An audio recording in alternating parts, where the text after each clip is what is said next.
কোশ্চেনে দেওয়া আছে the output Y of following circuit for given inputs is, ঠিক আছে। এবার এই ওয়্যারটাতে যদি এ ইনপুট দেওয়া হয় তাহলে এটা এ হবে। এবার বি ওয়্যার, এটার সাথে নট গেট যুক্ত আছে, সো এটা বি বার হয়ে যাচ্ছে।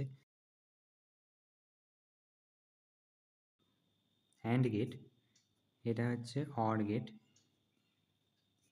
আর এটা হচ্ছে নট গেট, ঠিক আছে।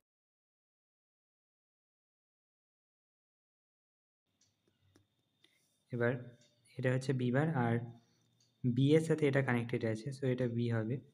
এটা এ এর সাথে কানেক্টেড আছে কিন্তু এখানে নট গেট আছে, সো এটা এ বার হবে, ঠিক আছে। এবার এটা অর গেট, অর গেট যদি হয় তাহলে এটা এ প্লাস বি বার হবে, অরের ক্ষেত্রে প্লাস হয়। আর এটা হচ্ছে অ্যান্ড গেট, তো এটা হবে এ বার ডট বি।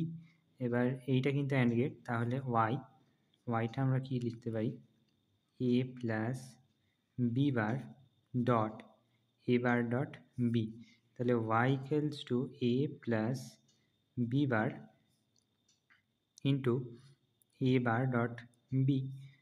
তো এটাকে যদি আমি ভেঙে দিই তাহলে A bar B plus B bar A bar B.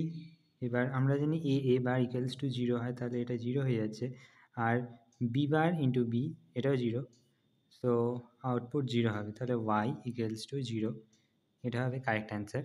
Thank you.